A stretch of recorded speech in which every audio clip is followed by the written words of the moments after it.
ರಾಮ ರಾಮ ಗುಣ ಸೇಮ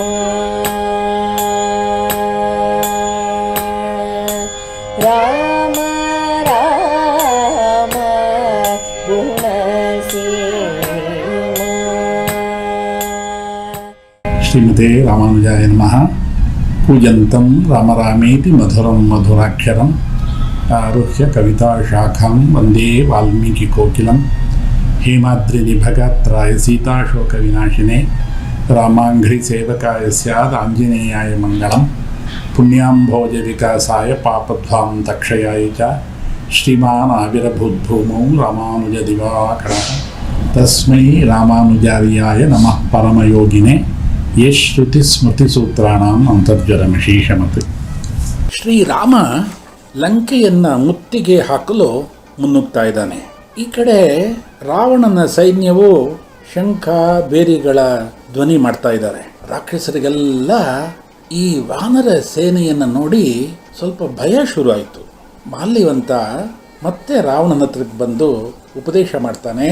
ಈಗಲೂ ಕಾಲ ಮಿಂಚಿಲ್ಲ ರಾವಣ, ಸೀತೆಯನ್ನ ರಾಮನಿಗೆ ಕೊಟ್ಬಿಡು, ಯುದ್ಧ ನಿಂತು ಹೋಗುತ್ತೆ, ನಾವೆಲ್ಲ ಕ್ಷೇಮವಾಗಿರ್ಬೋದು, ಯುದ್ಧ ಬೇಡ, ಸಂಧಿ ಮಾಡ್ಕೊಳ್ಳೋಣ ಅಂತ ರಾವಣನಿಗೆ ಹೇಳ್ದ. ರಾವಣ ಯಾರ ಮಾತನ್ನು ಕೇಳಲಿಲ್ಲ. ಇತ್ತ ರಾಮ ಎಲ್ಲರ ಜೊತೆ ಕುಳಿತು ಸಮಾಲೋಚನೆ ಮಾಡ್ತಾ ಇದ್ದಾನೆ. ವಿಭೀಷಣನನ್ನು ಕೇಳಿದ, ಲಂಕೆಯ ಪೂರ್ತಿ ವಿವರಗಳನ್ನು ಹೇಳು ಅಂತ. ವಿಭೀಷಣ ಲಂಕೆಯ ಎಲ್ಲ ದ್ವಾರಗಳು, ಆ ದ್ವಾರಗಳಲ್ಲಿ ನಿಂತಿರುವಂತಹ ರಾಕ್ಷಸರ ಪ್ರಮುಖರು ಎಲ್ಲರನ್ನ ಪರಿಚಯ ಮಾಡಿಕೊಡ್ತಾನೆ. ಆವಾಗ ರಾಮ ಹೇಳ್ತಾನೆ, ಯಾವ ದ್ವಾರದಿಂದ ಯಾರು ಪ್ರವೇಶ ಮಾಡಬೇಕು ಅನ್ನೋದನ್ನ ಸ್ಪಷ್ಟವಾಗಿ ಇವರೆಲ್ಲರಿಗೂ ಹೇಳ್ತಾನೆ. ಬೆಳಗ್ಗೆ ಆಯ್ತು, ವಾನರರೆಲ್ಲ ತುಂಬಾ ಉತ್ಸಾಹದಲ್ಲಿದ್ದಾರೆ. ಎಲ್ಲ ಸೇರ್ಕೊಂಡು ಲಂಕಾ ನಗರವನ್ನ ಪ್ರವೇಶ ಮಾಡಿಬಿಟ್ರು. ವಾನರರೆಲ್ಲ ಸಿಂಹನಾದ ಮಾಡ್ತಾ ಇದ್ದಾರೆ. ಎಲ್ಲರೂ ಲಂಕೆಗೆ ನುಗ್ಗಿಬಿಟ್ಟಿದ್ದಾರೆ. ಮೊದಲ ಬಾರಿಗೆ ರಾಮ ಲಂಕೆಯನ್ನು ನೋಡ್ದ. ವಿಭೀಷಣನಿಂದ ಎಲ್ಲ ಕಡೆ ಇದು ಯಾವ ಜಾಗ, ಹೇಗಿದೆ, ಯಾರಿದ್ದಾರೆ ಅಂತೆಲ್ಲ ಕೇಳ್ತಾ ಇದ್ದಾನೆ. ಅದೇ ಸಮಯದಲ್ಲಿ ರಾವಣ ತನ್ನ ಅರಮನೆಯ ಗೋಪುರದ ಮೇಲೆ ನಿಂತುಕೊಂಡು ವಾನರ ಸೇನೆ, ರಾಮ ಇವ್ರನ್ನೆಲ್ಲ ನೋಡ್ತಾ ಇದ್ದಾನೆ. ರಾವಣನನ್ನು ನೋಡಿದ ತಕ್ಷಣ ಸುಗ್ರೀವನಿಗೆ ಕೋಪ ನೆತ್ತಿಗೇರಿತು. ತಕ್ಷಣ ಏನ್ ಮಾಡ್ದ ಗೊತ್ತಾ, ಅವನು ಆ ಸುವೇಲ ಪರ್ವತದ ಶಿಖರಾಗ್ರದಿಂದ ಲಂಕೆಗೆ ಹಾರ್ಬಿಟ್ಟು ರಾವಣ ನಿಂತಿದ್ನಲ್ಲ ಗೋಪುರ, ಅಲ್ಲಿಕ್ಕೆ ಬಂದು ನಿಂತ್ಕೊಂಡ. ರಾವಣನನ್ನೇ ದಿಟ್ಟಿಸಿ ನೋಡ್ದ. ಸ್ವಲ್ಪನೂ ಭಯ ಇಲ್ಲ. ಹೇಳ್ದ, ನೋಡು, ನಾನು ರಾಮನಿಗೆ ದಾಸ ಮತ್ತು ಮಿತ್ರ. ರಾಮನ ಪ್ರಭಾವದಿಂದ ಈಗಲೇ ನಾನು ನಿನ್ನನ್ನು ನಾಶ ಮಾಡಬಹುದು. ಈಗಲೂ ಕಾಲ ಮಿಂಚಿಲ್ಲ, ರಾಮನ ಮಾತನ್ನು ಕೇಳು ಅಂತ ಹೇಳ್ತಾನೆ. ಅಷ್ಟು ಹೇಳಿಬಿಟ್ಟು ತಕ್ಷಣ ಚಂಗನೆ ಹಾರಿಬಿಟ್ಟು ರಾವಣನ ತಲೆಯ ಮೇಲಿದ್ದಂತಹ ಕಿರೀಟವನ್ನ ಕಿತ್ತು ಎಸ್ದು ಬಿಡ್ತಾನೆ. ಇದರಿಂದ ರಾವಣಿಗೆ ತುಂಬಾ ಕೋಪ ಬಂದ್ಬಿಡ್ತು. ಸುಗ್ರೀವನನ್ನ ನೆಲಕ್ಕೆ ಅಪ್ಪಳಿಸ್ಬಿಟ್ಟ. ಸುಗ್ರೀವ ಮತ್ತೆ ಎದ್ದ. ಇಬ್ಬರಿಗೂ ದ್ವಂದ್ವ ಯುದ್ಧ ಶುರುವಾಯಿತು. ಮೊಟ್ಟ ಮೊದಲ ಯುದ್ಧವೇ ಇದು.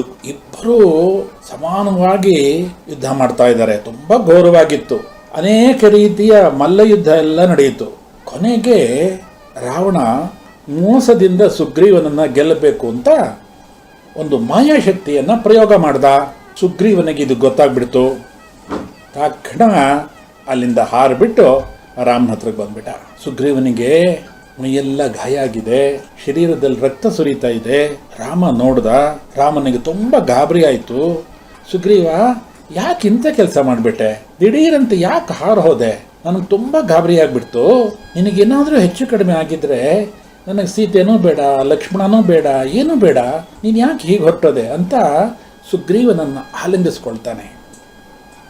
ಎಂತಹ ಭಕ್ತಿ ನೋಡಿ ಸುಗ್ರೀವನಿಗೆ ರಾಮನಲ್ಲಿ, ರಾಮನಿಗೆ ಸುಗ್ರೀವನಲ್ಲಿ ವಿಶ್ವಾಸ, ಪ್ರೀತಿ.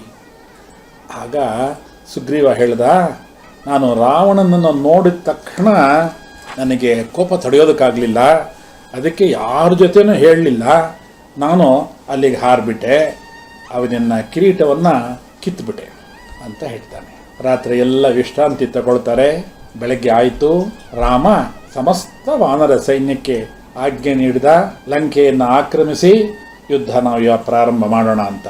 ವಿಭೀಷಣ, ಸುಗ್ರೀವ, ಹನುಮಂತ, ಜಾಂಬವಂತ, ನಲ, ನೀಲ, ಲಕ್ಷ್ಮಣ ಎಲ್ಲರೂ ರಾಮನನ್ನ ಅನುಸರಿಸಿ ಹೊರಟರು. ಅವರ ಹಿಂದೆ ಕೋಟ್ಯಾವಧಿ ವಾನರ ಸೇನೆ ಎಲ್ಲ ನಗೀತಾ ಕುಣಿತಾ ಉತ್ಸಾಹದಿಂದ ಹೊಡ್ತಾ ಇದ್ದಾರೆ.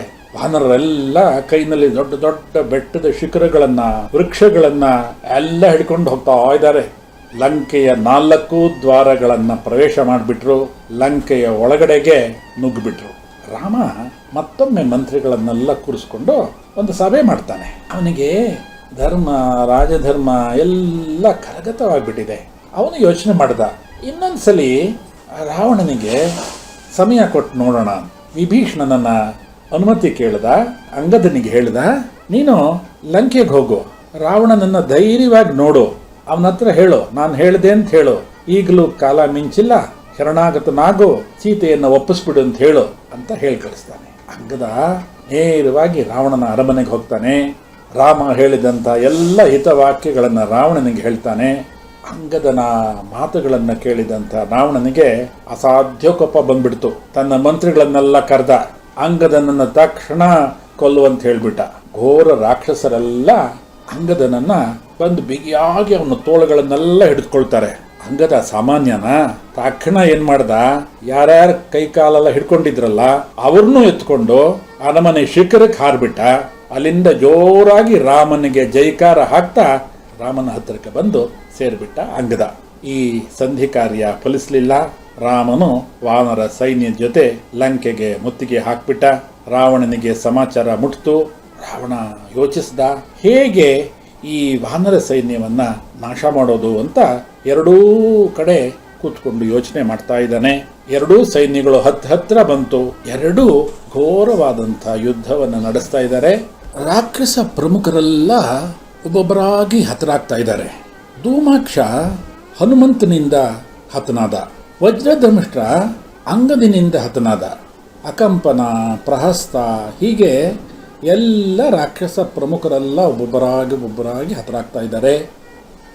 ಈ ಮಧ್ಯೆ ಅತ್ಯಂತ ಬಲಶಾಲಿಗಳಾದಂಥ ರಾಕ್ಷಸರು ಕೈಗೆ ಸಿಕ್ಕಿದಂಥ ವಾನರನ್ನೆಲ್ಲ ಭಕ್ಷಿಸ್ತಾ ಇದ್ದಾರೆ. ವಾನರರು ಹಾಗೆ ರಾಕ್ಷಸ ಸೈನ್ಯವನ್ನು ನಾಶ ಮಾಡ್ತಾ ಇದ್ದಾರೆ. ಇದನ್ನೆಲ್ಲ ನೋಡಿದಂಥ ರಾಮನಿಗೆ ಕೋಪ ತಡೆಯೋದಕ್ಕಾಗಲಿಲ್ಲ. ಒಂದೇ ಕ್ಷಣದಲ್ಲಿ ಒಂದೇ ಬಾಣದಿಂದ ಈ ಎಲ್ಲ ರಾಕ್ಷಸರನ್ನೆಲ್ಲ ಸಂಹಾರ ಮಾಡಿಬಿಟ್ಟ.